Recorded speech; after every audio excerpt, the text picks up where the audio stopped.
Hvordan vil jeg gøre det? Lyset? Alles klar? Okay. Ja, vi ses bald. Ciao, ciao.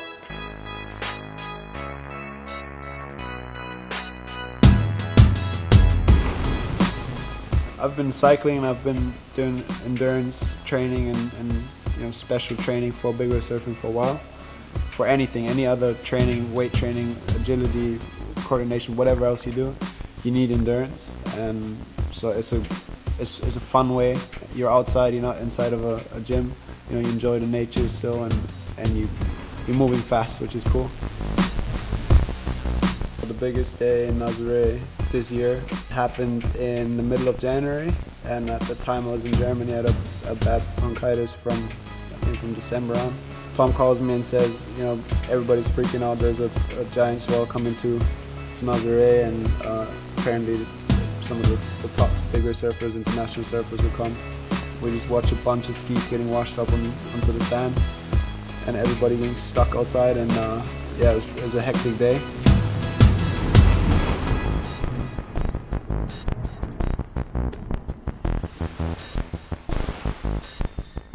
Tom had the right mindset for that day, and he paddled with some of the best big wave surfers in the world.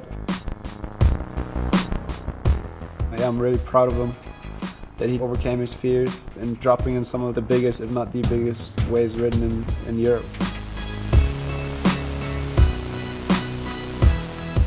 It has 3 different peaks what shift.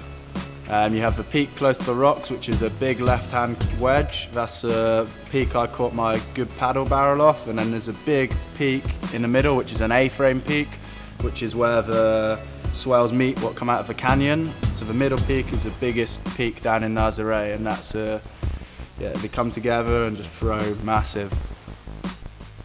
I like to do sports that I really enjoy and don't take them too much as training that I have to do for my surfing, but that is a sport that I enjoy itself and kind of progress in the sport, and it progresses me in surfing.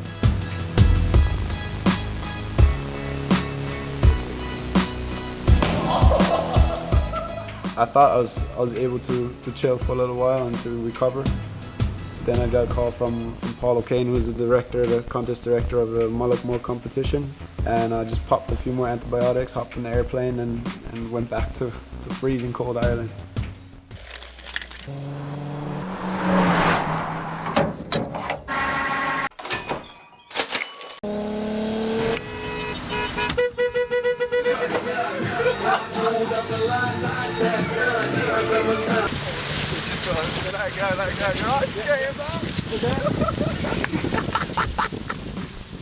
For me, it's the most interesting barrel to surf in Europe because it's just so technical. It's steppy, it's long, it's powerful, it's shallow.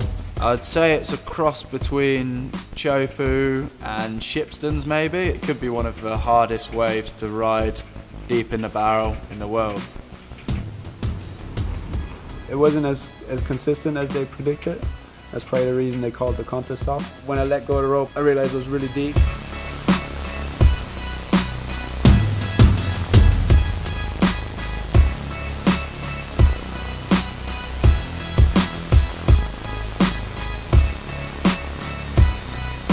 And there's a lot of bumps and steps in the way, and I made my way around a big boil. Got under it, got into it, and then it was probably one of the longest barrels I've had out there. I airborne and I caught myself on my hand. I landed on my hand and I kept skipping. Then I lost balance and it took me. But it was probably the biggest barrel I've had out there, and a really good experience. The next day after that, I was literally fucked, and Tom got some of the biggest paddle barrels on that trip, and it was mental. Some of the best barrels I've seen ridden in Europe. It's crazy.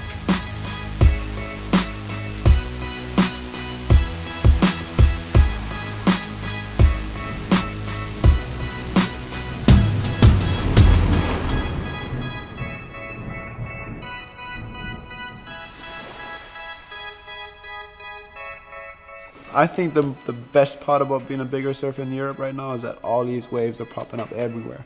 It's just a matter of time when the conditions get right, and when we have the logistics and everything in place to get there and to surf them.